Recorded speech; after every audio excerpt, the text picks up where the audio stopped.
I'm Monica, and welcome back to another MCAT Master interview. In this series, we basically just sit down with MCAT top scorers so we can find out what strategies are helping them the most on their journeys and kind of pass those wisdoms and tips on to you so that you can make it through your own. So many students struggle with the MCAT, but that doesn't mean they can't find a way to achieve their dream score. So we want to show you how top scorers are doing it so that you can do it too. And with that, I'd like to introduce you all to Abbi Shrontz. Abbi, welcome to the series, and thanks so much for joining us. Thank you for having me. Yeah, of course. We're literally so excited to hear your journey and everything. But before we get started, we also just wanted to give our listeners a little bit more information about your background and everything. So basically, as Abbi went through her prep, she found herself overwhelmed by the exam and by the prospect of raising her score to a competitive level. Like so many of us, she found herself struggling with simple mistakes and approach to questions, and although she did thoroughly review content, her scores plateaued around the low 500s, which is a common place for students to level off, and she knew she needed to turn her focus to practice and strategy instead. At that point, with only a month left before her exam, she reached out to us for help, and with her tutor's help and her own perseverance and hard work, she was able to raise her score to a 516 by her test date. That was even 1 point higher than her 515 score goal, which must have been so rewarding. So overall, in just under 30 days, Abigail was able to raise her score by 13 points from the 63rd percentile score to a 92nd percentile score, which is amazing. So basically in this interview, we're just going to launch into understanding exactly how she achieved this, focusing on how she studied, what she did to increase her score so quickly, how she scheduled her prep, and what strategies she used for each section, and so much more as well. So with all of that, I'm going to stop talking now. Abbi, why don't you start off just by telling our listeners a little bit more about you before we get into the MCAT? Okay, great. So I am a junior at the University of Georgia, and my major is exercise and sports science. I've always planned on being pre-med. I started out as a biochemistry major and then switched over to exercise and sports science just because it was a little bit more of a hands-on learning environment for me. So not the typical pre-med major, but I've been loving it so far. And I also work 2 jobs while I'm at school. So full-time student, working 2 jobs, and then I was studying for the MCAT too. Wow, that's a lot to balance. Even just one job on top of the MCAT is a lot. So I can imagine that must have been really stressful. Are your jobs related to exercise science? Are they working with the sports teams or something? No, not at all. Oh, sorry. No, you're so fine. I basically just picked whatever jobs would help me pay my tuition the quickest. So I wait tables and am a bartender at a restaurant. And then my favorite job is I'm a tour guide at the University of Georgia. So that's definitely the more fun job, and I love it. So I'm kind of a representative of the university in that sense. So that's been great. And just waiting tables to pay tuition. No, honestly, you got to pay the tuition somehow. So, and all those jobs sound really social and really rewarding at the same time. So that's really cool. You kind of mentioned this already, but you're on the pre-med path. So what made you want to become a doctor in the first place? Honestly, there's no specific reasoning. Ever since I was a kid, I was completely set on being a doctor. And it really shocked my family because no one in my family is a doctor. My grandma was a nurse, but had retired by the time I was born. So there's really no reason for me being so interested in the medical field, but I was just really drawn to it from a young age. I originally thought I wanted to be a dentist, but I think around the age of 6, I was like, no, I want to be a doctor. And I've stuck with becoming a doctor all the way up until now. My ideas for a specialty have kind of changed a little bit, but I've always wanted to be a doctor. Yeah. Sometimes you just know, and there's no specific event that kind of triggered that. And I think it's really cool that there's no one in your family either. Like, you'd be the first person to take that path, which can be really difficult sometimes. So it's really awesome that you persevered through all of that and stuck with it and still determined to do this path. And you're almost to the application part, which is the fun part. Moving on to the MCAT itself, kind of talking about this journey, the MCAT can be a really big obstacle for a lot of people. So at the beginning of your MCAT journey, like how were you feeling about the exam going into it? And just like, where were you in your life at the time? So I started studying the day after I finished up my fall finals. So I finished my finals in mid-December. And then the next day I just dove right into studying. And I was honestly pretty excited to start studying, not because I was excited for the MCAT, but just because I was really determined and just excited to see like what I knew already and what else I had to learn. That excitement wore away pretty quickly, but at least I went into it really excited. And then from there, it was obviously my Christmas break, but I was spending 12 to 14 hours each day just doing content review. I was trying to finish it all up before I went back to school in January, and I got a good chunk of it done. But I went back to school and I was going back to my 2 jobs. And obviously I was about to start a new semester. And I was a full-time student during this semester, but it was a lot lighter than any of the other semesters I'd had before. I'd set it up that way because I knew I would be studying for the MCAT. So I had 3 academic classes with a couple of labs. And then I was also doing research during this time. So full-time student, but lighter schedule. And then I decided a couple weeks into my studying that I was going to take time off from one of my jobs. So I moved down to just working one job and then studying for the MCAT and then starting up my classes in January. Right. Yeah, that's still a lot to balance, even though it is like less than normal. But, some people dedicate full-time studying, like they're not doing anything else. So, having other things going on, it can be difficult to balance sometimes. So that being said, when you began studying as well, did you have like a certain score goal in mind that you were kind of working towards? If so, what made you come up with that score in particular? Yeah. So when I was first starting out this process, I honestly did not know much about it at all. I practically knew nothing about the test itself. And I just heard that, around a 509 is what I should be shooting for. I heard that that was the average for a student that was accepted into medical school. So I was just shooting for around the 10 mark. But then as I started studying a little bit more and looking into the schools I wanted to apply to, I realized that 509 was a little bit low. Even 510 was a little bit low, especially for the schools I was looking at. I planned to go out of state. So I knew that a 510 wasn't going to be quite high enough. So I jumped my goal up to 515. And then actually listening to one of these interviews, someone recommended set your goal higher than you would even imagine when you're studying. So I kind of bumped my goal up back to 520 again. I didn't really think this was realistic per se, but I wanted to aim high. And, if I didn't get 520, not the end of the world, but definitely baseline score. I was really hoping for above a 515.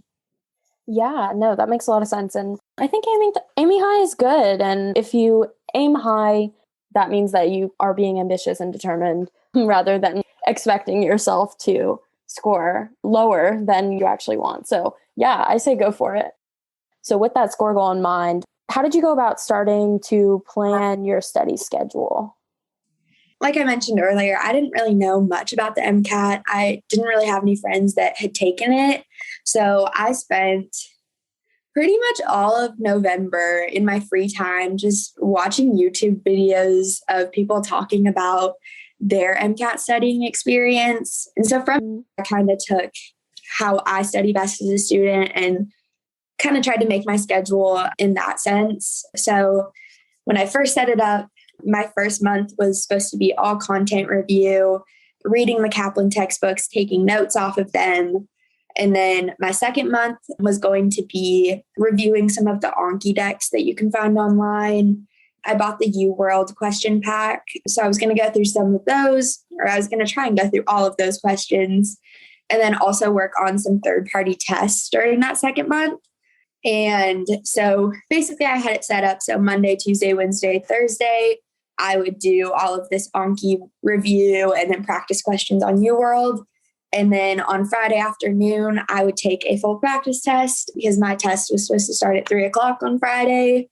And then I would spend Saturday reviewing that test. And then I planned for a day off on Sunday. My day off on Sunday usually did not happen.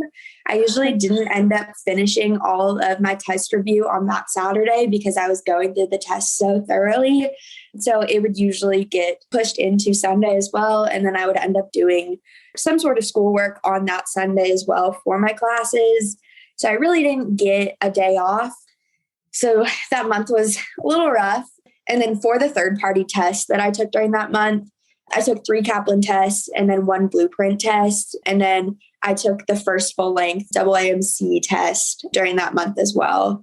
And then I planned for my third month to be all of the rest of the AAMC material. And I ended up pushing back my test. I was supposed to take it March 26th. And then I started to stress out a few weeks before that and pushed it back until April 10th. So it was really only an extra 2 weeks, but that really helped me. It gave me an extra 2 weeks to work on the AAMC material. So it was really like a month and a half with the AAMC material. And that was my schedule. Obviously, it got shifted a lot. Life happens, and I had to learn to be flexible, which was not that fun for me. But, I got through stuff. But yeah, my schedule definitely changed a lot. But going into it, that is what I had planned out. Yeah. And I feel like it was really smart of you to look into those YouTube videos beforehand as well, because I feel like some students just kind of start and then they're already halfway through and they're like, oh no, I'm looking at these YouTube videos now and I've already lost half my time and I'm going to try and backtrack. So, if you're starting your journey, like doing research beforehand can never hurt you. So I think that's really cool. And it sounds like you also had this transition as well from content into practice, which is something that we hear a lot from top scorers in these interviews, is how they balance like that content and practice, those two different pieces of MCAT prep and, where you go from there. So I feel like that was also just like a really cool way to balance your prep as well. Though it does sound like that first month was really tough without the breaks. Building off of that, what did you do to like keep yourself from burning out during that period? Because you weren't getting like that many breaks, and that can be really tough for some students. So I'm just like wondering about that. Yeah. So I've always been someone that will just study for 12 hours a day. And that's been the normal for me throughout all of undergrad. And honestly, I would do it in high school too. All day on the weekends, I would be doing, 10 plus hours of homework. So I was very used to that level of studying, I guess. But for me, the burnout came more towards the later end of my studying. And it wasn't a motivational burnout per se, but my brain just got tired. And so I was still putting in all of this time and I was spending the time studying, but I just found myself making so many mistakes and I was just having a really hard time focusing, and I just wasn't studying efficiently because I was so burnt out, but I was so motivated to keep studying. But my brain just did not get the memo, I guess. And so that was really frustrating for me because I was like, I'm putting in all of this time and I'm missing these questions that I should never miss, like very, very basic concepts. And I just found myself in the moment getting lost in passages. So that was very frustrating for me because I felt like I was putting the work in and my scores were getting worse. So that was very frustrating. So I learned during that like peak burnout time, that's when I really started to work on mindfulness and also just giving myself a break. I really put my life on hold for the MCAT. I dropped everything. I never hung out with my friends. I even stopped working out and I literally just lived and breathed the MCAT. So to kind of fight the burnout, I tried to get my life back to normal, even just a little bit. So I was trying to work out again. I go walk on the treadmill at my apartment and like go through Quizlet decks if I was like really feeling stressed out, but like trying to give myself time to breathe outside of the MCAT just because it was so consuming in my life. So I was trying to give myself some space from it. but I really struggled with any sort of guilt. I hated wasting time. So even if I was just taking an hour or two for myself, in the back of my head the whole time, I felt guilty about it. So it was really a process for me to tell myself that I need this break. It's good for me. This will actually help my score.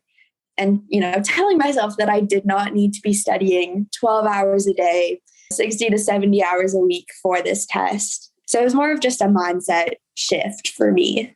Yeah, definitely. And I feel like in those periods where you're like, I just need to be studying for the MCAT right now, and I'm stressed if I do literally anything else. I'm like, I totally relate to that. And I think, when you do then sit down to study for the MCAT, you're just kind of there and you're counting that as study time and you don't feel guilty, but it's like, is this actually quality studying at the same time too? Because you're so burnt out and like isolated and all this stuff. So maybe that studying isn't even that quality anymore either. So I think all of those, like taking time for yourself, working out, all of that just seems so important and can make a huge difference too with your studying habits in some cases too. So yeah, thanks for expanding on all of that. Burnout is like a huge thing, so I always like to hear about it. So kind of like building off of that, I'm not sure if that burnout was like your biggest struggle, but was there anything else that you kind of felt was a huge challenge during your MCAT prep, and how did you overcome it as a challenge? It was really hard for me because I do have a high GPA, so I felt a lot of pressure for my MCAT score to be as high as my GPA in the sense of competitiveness for applications, because I didn't want to have, super high GPA and then a lower MCAT score.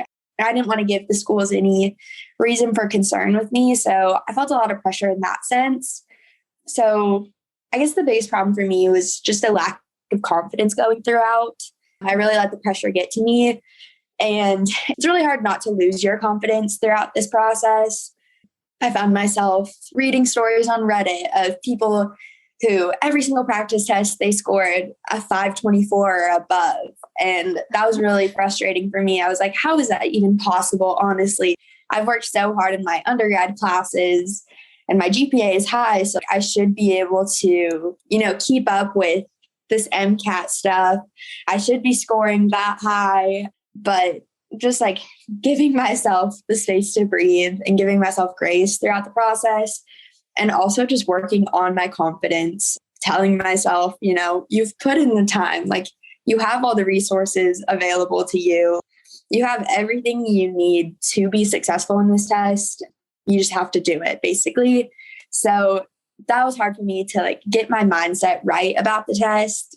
And instead of seeing it as like a hurdle to get through, I started to see it as a way to prove myself to these schools and to show these schools that I would make a great doctor, as opposed to like, oh my God, I have to get through the MCAT. Like I have to do well. I viewed it as a chance for me to show them that I would be a good doctor.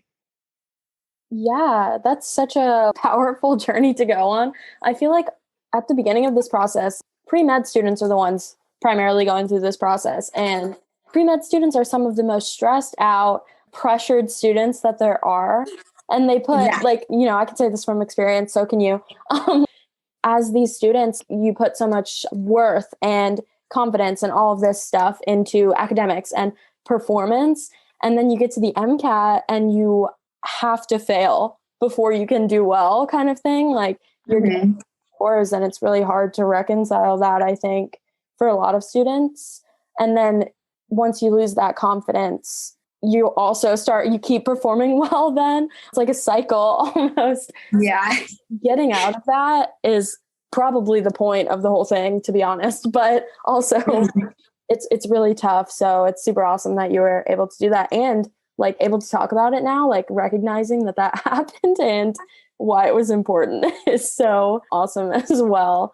But eventually, at some point, sign up for tutoring with us, which is also like kind of the point of our tutoring is kind of along the same lines. Like we focus a lot on mindset, we focus a lot on strategies and helping students become more confident and get a hold of this journey that's kind of throwing them for a loop, kind of thing. So what made you want to pursue tutoring and how was it as a journey of tutoring with us. Yeah. So I basically found you guys late in the process. And so I found all this information online, and then I saw that you guys also did tutoring. And it took me a few days to think about it. And I was like, do I need tutoring? I don't know. But then I thought about it and I'm like, I really only want to take this test one time. You know, what can it hurt? Like having someone who has been through this test recently and has obviously done well, like what could it hurt hearing about their experience and having them help me? So I signed up for it. And at that point, there was nothing I was specifically struggling with. It was more just like general strategy issues. And I was getting really, really caught up in all of the little details. So Eli helped me a lot with seeing big picture things. So like specifically during the chem and physics section, I was going through each passage, reading every single sentence. And if I didn't understand one thing that was going on, I would get really stressed out. And I'm like, I don't know, am I missing something? Should I be understanding every single one of these passages in such a deep level? And Eli was like, okay, Abby, take a deep breath, read through the passage, and then look at the questions, because chances are you don't need to know every single thing in the passage to be able to answer these questions. He's like, most of these questions are coming from background knowledge in combination with like this single sentence in the passage. He's like, you don't have to understand everything. Just understand it enough to answer the questions. So that was a really big mindset shift for me. Instead of trying to understand every single thing, just being able to understand enough to answer the questions. So he really helped me see that. He helped me come up with strategies for just attacking these passages. I said earlier, I got really overwhelmed by all the little details. So he really helped me take a step back from that. And he helped me a lot with my mindset in general. He was like, how are you doing? Like, actually, how is this process going for you? And he helped me a lot with my testing anxiety. I'm not someone that has testing anxiety by any means in my undergrad experience. And I really wasn't feeling any until like the middle of March. So at that point, I was 2 or 3 weeks out from my original March testing date. And I was like, Eli, I'm missing questions I shouldn't be. I'm tired. I'm getting stressed out. What should I do? And he really helped me make the decision to push my test back. And I did not plan on pushing my test back when I had originally started studying. So I felt a little guilty about that. And he's like, Abby, no, like it's fine. Take a deep breath. You're still taking it with plenty of time before you apply. So he really encouraged me in that sense. And then once we decided to push my test back, he helped me a lot with getting my mind right. And I had a few extra weeks. He's like, let's spend that time. Like, let's help you get refreshed in the sense. And like, let's take a breather and then we'll go back through the things that you're struggling with. And he also was really helpful in making a schedule. I am a big schedule girl. I had everything planned out. But as it got closer to my test, I was like, okay, well, what should I actually be doing? None of my studying had really been efficient or super helpful at that point. So he really helped me, with what time I had left. He's like, how can we make the most of this? So he really helped me make a schedule that I thought was way more efficient than anything I had made for myself earlier. He gave me a lot of advice from his studying experience and what he did, in the last month before his test, in the last 2 weeks, in the last week before his test. So that was really helpful. And honestly, just to have someone to bounce ideas off of and like, okay, well, should I try this new strategy? Should I not? Should I do more practice in this area? Should I not? So for me, Eli was more of just a sounding board than anything else really in this experience. And that's just what I needed. I wasn't necessarily struggling with the content review, but I just needed someone to help me with my mindset and figuring out strategies and figuring out how to make the most of the time I had left before my test. Yeah. And those are all really difficult things to do. So yeah, like you said, even just having somebody to talk to about it who understands and who has done it and been successful in it is just a really powerful thing. So all of that stuff. And like you said, a lot of it's not related to content. It's related to these other things that maybe like a lot of students don't think about at the beginning of their prep. And then once you start seeing where you're at, you're kind of like, maybe I should consider some of these other things. So Yeah, that's really, really awesome. Eli's great. He also has one of these interviews that's really fun. So definitely check that out if you haven't. But yeah, he's great. And we're glad that you had such a good experience with him. So going back to more generally of your prep. So we already talked about things that you've done that you thought were good. Was there anything that you did that you kind of wish you hadn't done during your prep? Yeah. Honestly, I think about this all the time. I'm like, I wish I could go back and restudy for the MCAT, knowing what I know now. That's how I think about it in my head. But then I'm like, oh my God, I do not want to do this again. But there's just been so many things that I've learned and things that I would change. The biggest thing would be my first month of testing. I did not study efficiently. I mentioned earlier that I was reading the Kaplan textbooks for 12 to 14 hours a day and taking super, super thorough notes. And, that was not great at the time. I was exhausted and it really didn't help me that much with content. And I was just so overwhelmed by all the little details and I missed out on a lot of big topic issues. So that was not good for me. And I was scrolling through TikTok a few weeks after I had finished reading all these Kaplan books. And of course I was on MCAT TikTok and this guy came on there and he was like, okay, here's what you need to do for content. He's like, skim through a Kaplan chapter and then pull up the Anki deck online and figure out which chapter correlates with the note cards. And then look through these note cards and figure out what the main are in that chapter, figure out what you should memorize from that chapter. And that would have saved me literally so much time, would have saved me a huge headache because I found myself missing the details that were important and then spending so much time trying to memorize things that absolutely were not important at all. So if I could go back, I would have just, skimmed a chapter, then looked at the Anki deck. And then from there, you already have this Anki deck available to you. So it's super easy to go back and review this content instead of just reading these notes that you've spent hours and hours writing for yourself. It's so much easier just to work through the Anki decks. And they basically have all the information you could need from these textbooks. So I was just spending too much time on reading these textbooks when I had tools available to me that would have saved me a lot of time. So that was a big issue for me. And I think that kind of contributed to my burnout because I was spending so much time on it. And then my second month of studying was honestly not productive at all. If I could go back during that time, that's when I would have spent more time reviewing the Anki decks. None of that material would have been new to me at that point, and I could have just reviewed that, and that would have helped me review my content a lot more. And then I would have spent some more time working through the UWorld question bank. I ended up only doing about 100 problems from the bank just because I ran out of time. I was spending a lot of time reviewing content that just wasn't beneficial to me during that second month. So I really didn't accomplish much other than taking these third-party tests. And honestly, I took too many third-party tests. What I would recommend is I took one Kaplan test and then I took one blueprint test the next week. And I think those were great for me just to practice, sitting down, taking a full test, getting in that mindset without, going into the AAMC material too much, but just being able to practice taking a test. And then after those two tests is when I took my first full length AAMC test, which I think that was a good setup in my mind for me personally. But then after that first full length, I took two more Kaplan tests. And I think those two tests were a waste of my time because first of all, I spent 2 days taking those tests, but then I spent another 2 or maybe 3 or 4 days just reviewing those tests. So it took up a lot of time and it definitely was not the most efficient.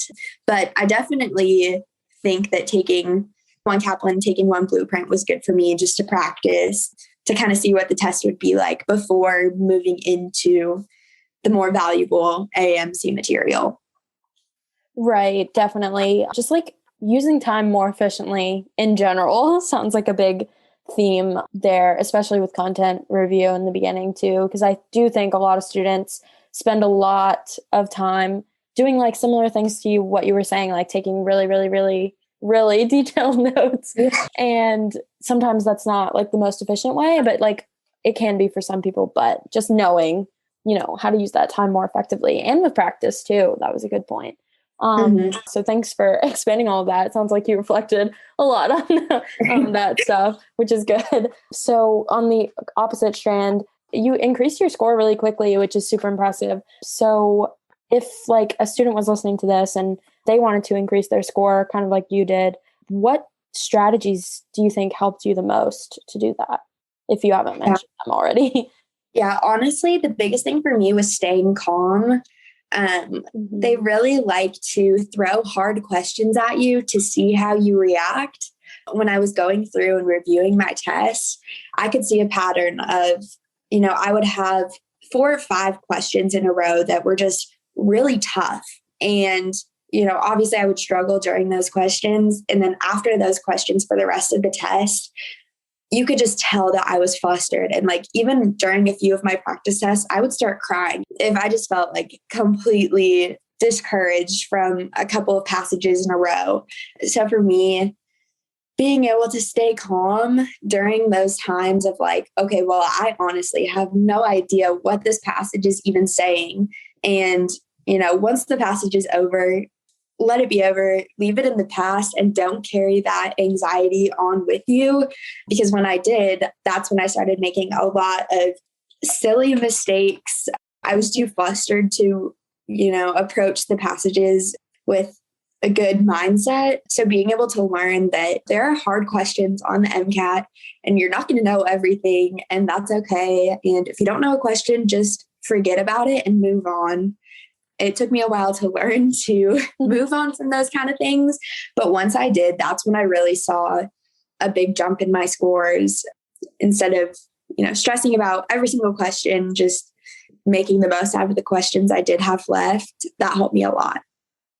Yeah, that's a great point. And I feel like that goes back to the whole confidence, mental toughness thing, like being confident and like being able to just like move on and stay calm, because they will put stuff on there to trip you up. It's just going to happen. It's the point of the exam pretty much again. Yeah, I think that's great advice and super helpful for students.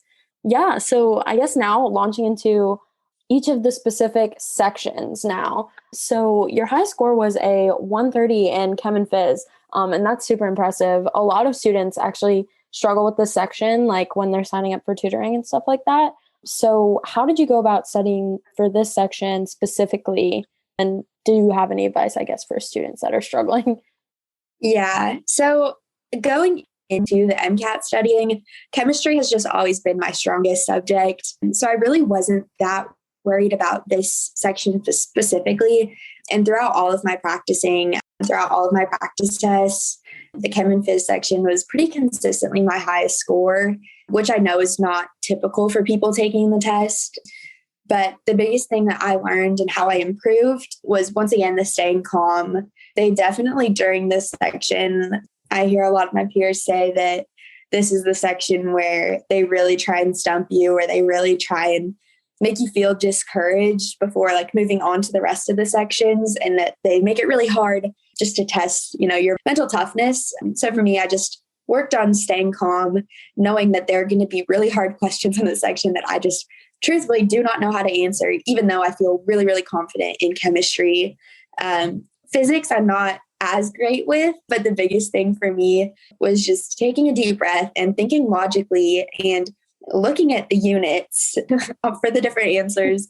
That was a big thing for me, because I had a really hard time memorizing all of the physics formulas. And honestly, that was okay, because I didn't need to know most of them as long as I could figure out the units. So I learned that pretty quickly into my studying. So I spent a lot of time just studying the units and learning how to think critically in a situation where you don't know how to approach the question right away, taking a deep breath and thinking about what you do know as opposed to what you don't, and using that knowledge to try and figure out some way to analyze the question, try and find some answer that makes some sort of sense, because they definitely try and get you on the little details. And if you can just think logically and think about some of like the main topics, the main ideas, I guess, of chemistry, the main principles, and then using that knowledge to try and find some answer that makes sense.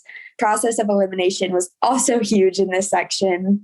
So yeah, that's my best advice on that section is just stay calm and try and think as logically as possible. Even if you don't know the answer and have no idea how to answer the question, just take a deep breath and use your knowledge. Exactly. That's all you can do, really. That was awesome advice. Chem and Phys can feel so complex sometimes, but yeah, staying calm, again, hugely important for all the sections, but especially that one. So your next high scores were 129s in both Psych Soc and Bio. So let's start with BioChem, because I feel like sometimes it's a little bit similar to Chem and Phys. So how did you study for that section? And do you have any advice for struggling students again for that? Yeah. So this section for me was definitely this is where I improved the most with strategy. After I had taken a few full-length tests at the beginning, I was like, I have absolutely no idea what's going on in most of these passages still. I don't know how to answer these questions. I don't know, honestly, what's going on. So I had a friend recommend going on YouTube and watching someone walk through a full passage and then answer the questions. So that was really helpful for me, just to watch someone break down, what was going on in that experiment and what they were manipulating. For me, I was getting really caught up in all the different independent variables that were being changed throughout the passage. So just being able to break it up in my mind in that sense was really helpful. And this is where Eli helped me a lot in my tutoring. The strategy I used was, read the passage. I didn't have to read everything in super deep depth. But Eli was like, okay, read it and then look at each figure, write down the title of it, look at each axis and try and figure out, how does this figure relate to the passage? What does it tell us without analyzing it so thoroughly? Just figuring out how what information it gives us in general, and then move on to the questions. I was spending a lot of time trying to figure out every single detail and wasting a lot of time on this section. So I was cutting it pretty close to finishing every single time. So switching from trying to understand every detail into just reading it and understanding enough to look at the questions. And then if I got to a question where it asks me about a figure specifically, then I could go back to it. You can always go back to the passage, but you can't get time back. And they honestly don't ask you questions on every single figure. So I was spending too much time trying to figure out every figure within the passage, and then they wouldn't even ask me a question on it. So shifting my approach to that section was definitely the biggest for me. And biochemistry is just my weakest subject in general. So it was a lot of content review for that for me. I struggled with biochem so much. So just knowing that was one of my weaknesses and putting in the time to try and improve that.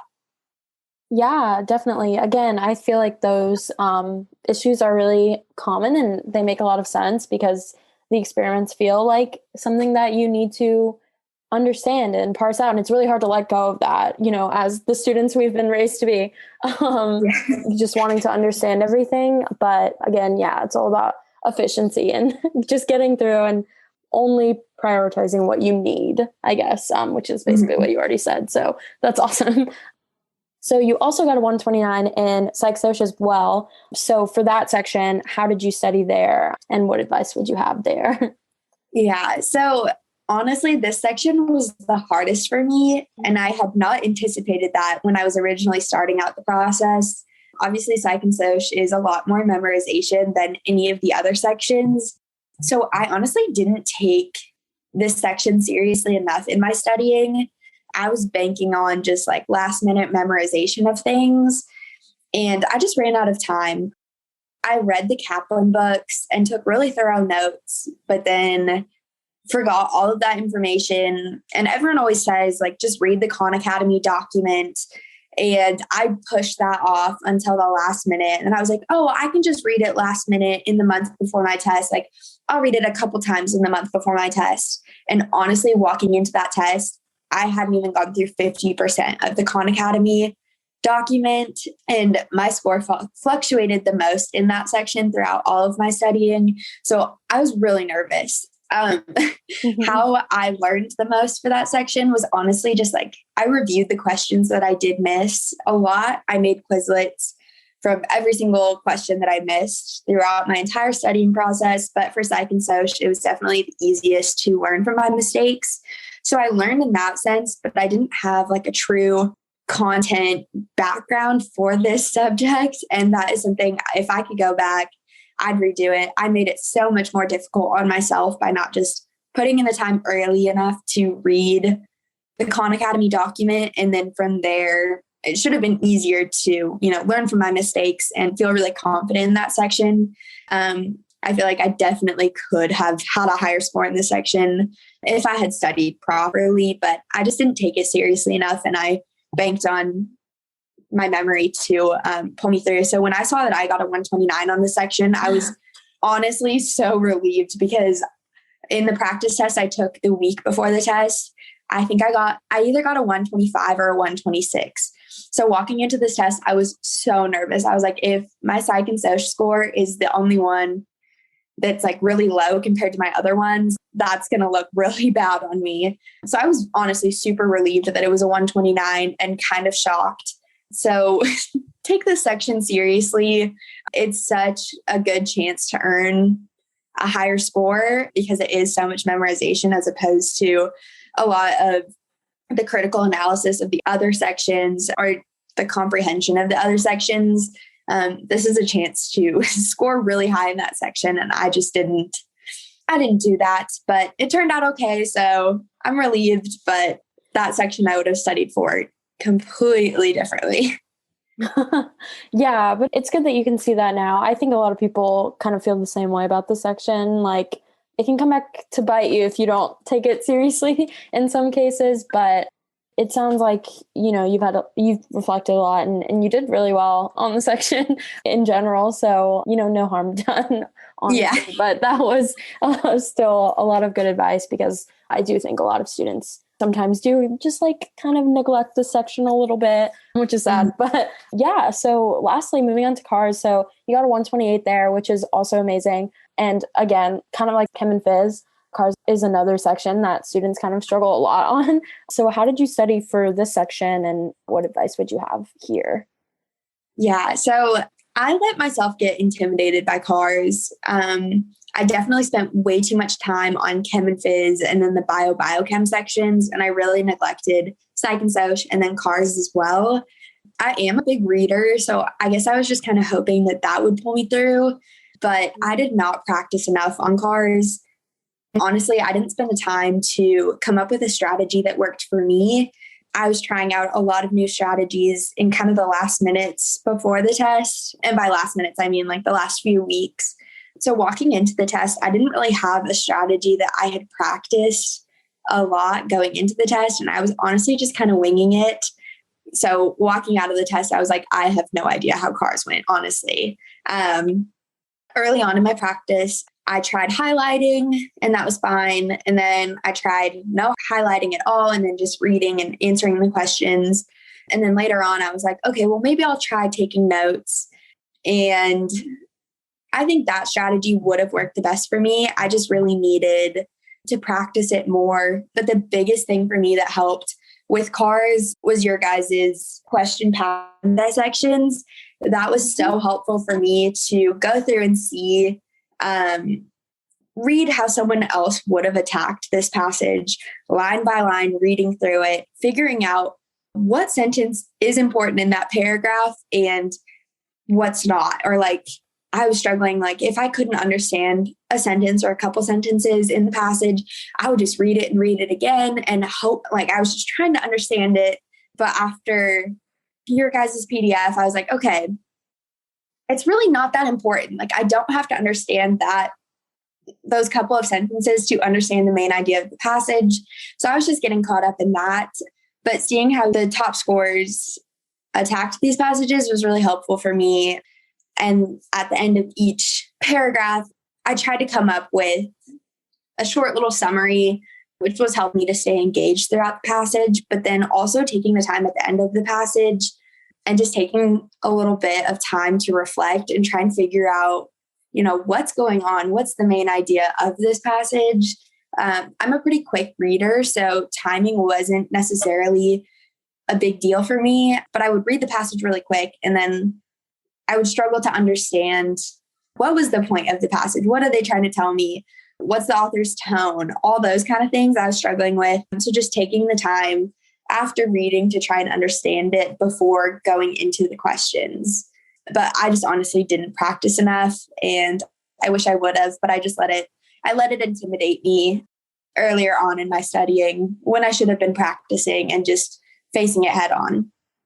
Right. Yeah. I mean, this section is intimidating, and it's unlike a lot of other things that I feel like a lot of pre-meds have come across just like in their time, because we have a lot of science related things and like your major is science related.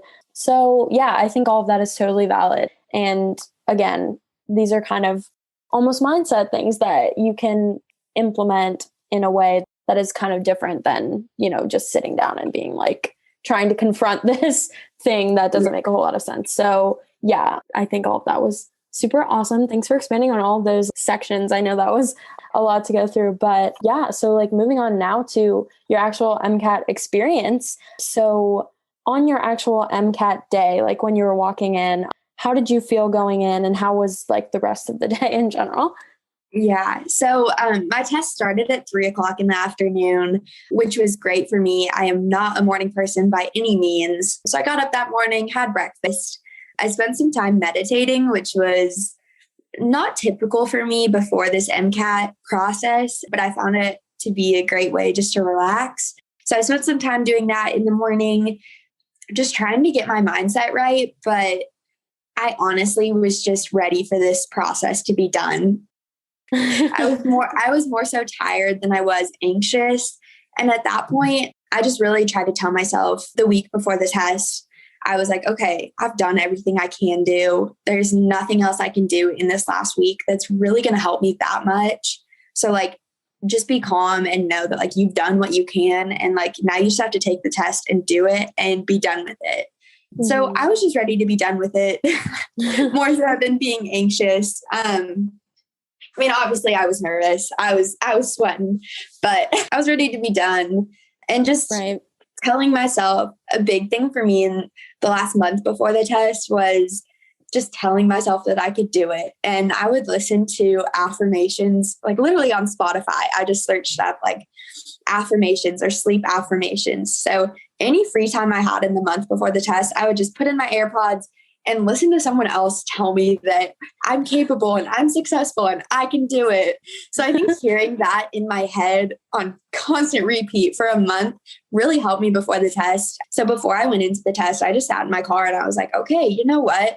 I'm smart. I'm going to make a great doctor. I just have to take this test. And like, that's it for me. Like, I'm going to go into medical school. I'm going to score a 528 on this test. All those kind of things were going through my head. So it helped me to stay calm and feel somewhat confident going into the test. But I was expecting to be a lot more nervous than I was. So I was kind of relieved about that. Yeah. Confidence is not going to hurt you at all on this day. So yeah, that's awesome that you were able to like foster that feeling of like rallying before your exam. That's awesome. So as you were walking out then, so you did your exam, you were done. How was it waiting for your score to come back? Yeah. So after I finished the test, I felt pretty confident in chem and physics and then the BioChem, just because, I'd spent the most time on that section and that was the easiest for me to gauge how I really did. I'm not going to lie. I was nervous about cars and I was super nervous about psych and soc, but I just kept telling myself, I'm like, okay, well, there's nothing I can do now. Honestly, like I've done what I can, but in the back of my head, I'm someone that likes to have a backup plan. And so I looked at future test dates. And I was like, okay, so, worst case scenario, my score comes back and I get a 480. I don't know. And so I was like, okay, so what would be my next steps? So then I was like, okay, well, I could take a test in late July and still apply for this cycle. So just having a backup plan in my head helped me a lot, even though, I didn't end up needing the backup plan, but just to have that plan in the back of my mind brought me a lot of peace in the month before my test came out.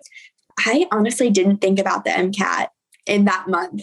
I rarely thought about my score, and I really didn't even start to stress about my score until the day or two before my scores came out. But in the meantime, I was finishing up my classes. I had finals to take. My life definitely was not on hold during that time. So I think that helped distract me a little bit, but I was a lot less anxious in that month than I had expected. And I really didn't even think about it until like the night before my scores came out. So I was pretty relieved, but I knew that I had done everything I possibly could, and stressing during that month wasn't going to change my scores. So I just tried to keep telling myself that. No, definitely. No, I completely agree. And I think having your mind on other things is a completely healthy way to cope. And like even that kind of pre thing where you were thinking like, it wouldn't be that bad if I did go about it again. But also at the same time, like you don't want to, but just already like being okay with that is really an awesome thing to do as well while you're waiting. But all of that being said, eventually when you did get your score, what was that like, seeing that you'd gotten a 516 on the exam? Yeah. So that morning, I mentioned that I go to school at the University of Georgia, but I live on the West Coast. So I'm back home right now, and I had finals to take online, and my finals started at 5 a.m. that day. So I was taking finals from 5 a.m. until like noon here. And so after I finished my finals, I didn't expect my scores to come out until 5 p.m. Eastern time. So I was like, oh, okay, I have a few hours to kill. I expected them to be released like right at 5 o'clock Eastern time. I had no clue what to expect. So I finished up my tests. I went and got in the shower, and I was like, maybe they released them early. I don't know. So I just kind of showered, and I was thinking, I'm like, yeah, maybe I'll just check. So I was sitting there in my bathroom in my towel, and I was like, yeah, whatever. I'll just log into my account on my phone and see. So I get on there, and it says, the April 10th score report, like just click on your scores. So I clicked on it, and I was not expecting to see my scores at all. I was expecting it to be like, okay, we'll check back in a few hours or whatever. So then it popped up and it said 516. And I was like, what? Hold on. It was just like, it didn't set in for me. And honestly, it was pretty anticlimactic. Like the whole thing, it just didn't really seem real. And it still doesn't really seem that real to me. Like I'm super happy with my scores, but it really hasn't been as big of a deal as I expected it to be. I think my mom was more anxious and excited than I was. I was kind of just like, you know what? This test has had too much power over my life. Like I'm not going to let my score affect me that much. So that was kind of my mindset going into it. So I think, when I did have a positive score, I didn't have as extreme as a reaction as I expected. I was happy, but I was just honestly glad that I didn't have to take the test again. And that was pretty much it. It was just a relief more so than like me being extremely happy. Right. No, I think that's completely valid too at the same time. And it's almost like awesome that you were kind of just like, yes, this is great. Yeah. It's not this huge thing anymore. Like it's in the past, but I am really happy that I don't have to take it again. Because I feel like that's a huge part of it is you're done now officially, which must be an awesome feeling. So going forward now, I guess now that you are done with the MCAT, what comes next? Are you planning to apply in this cycle or next cycle or? So I am applying in this cycle. So I have about 10 days left to finish my personal statement, get my transcripts in order, and work on everything that the application entails. And so I've honestly been just spending my time doing that and also trying to figure out where I want to apply.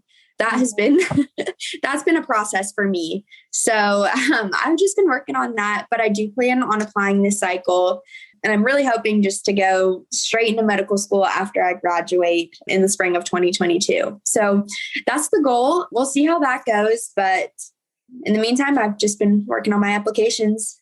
Yeah, that's so exciting. You're now into the exciting part where you actually get to start transitioning into medical school after the MCAT. So that's super awesome. Good luck with all of your applications and everything too. We know that can be kind of stressful as well. But again, once you get through this portion or start doing this or whatever, then you get to go to medical school and then you're practicing. So getting really, really close to the goal. But yeah, I think that was all the questions that I had for you. But I guess before we end here, do you have any final thoughts, I guess, for students who might be listening to this and are feeling discouraged about their MCAT? Final nuggets of advice for them? Yeah, the biggest thing is give yourself a break. If you feel like you need to take 3 or 4 days off of studying, that's okay. And those 3 or 4 days are not going to make a difference in your score per se. They're not going to hurt your score, but they could definitely help it. If those 3 or 4 days help you feel relaxed, help you feel more confident going into the test, or even if they just help clear your mind a little bit, those 3 or 4 days are not going to hurt your score at all. But going into the test with a positive mindset absolutely can help you. So don't get caught up in studying for 60, 70 hours a week like I did, but actually take the time to take care of yourself as well, because that is honestly more important than studying any last minute content review. If you take care of yourself going into the test, you're going to feel a lot better. So that's the best advice I can give, is be kind to yourself and know when you need a break. Yes, I could not agree more. Yeah, take a break. If you're listening to this, take a break. Yeah, be kind to yourself. That was awesome. Well, thank you so much, Abbi, for sitting down and walking us through your journey. And good luck with everything going forward with your applications and just with medical school in general. It's also exciting. Thank you so much. Yeah, and finally from Abbi and I, good luck to all you guys that are studying out there. Again, remember to take breaks, take care of yourself, and good luck with your exams. Good luck. Hey everyone, this is Monica again, and before you go, I just want to remind you that if you're not receiving our daily free MCAT strategy and success story emails yet, definitely be sure to sign up for those at mcatmastery.net/free course. In addition to that, if you feel like you might need personalized help with the exam and would like to have an MCAT mentor kind of look at your situation and help you identify exactly what's holding your score back, you can look into that too at mcatmastery.net/MCAT mentors. And lastly, and most importantly, we just want you guys to know that you have what it takes to succeed on this exam. We know the MCAT is intimidating, and when you get a score that's lower than you expected on a practice or on the real thing, it's so easy to feel discouraged or frustrated or even hopeless about the exam. We get it. A lot of us have been there. So we want to give you the guidance that we wish we'd had when we were in your shoes. And that's what these interviews are for. That's what our emails are for. We want you guys to be able to feel confident again. And most importantly, be able to see that med school admission is possible and it's not out of your reach at all. So thanks again for listening. And remember that every top scorer, every med student, and every doctor made it through this journey. So you can do it too. You guys got this.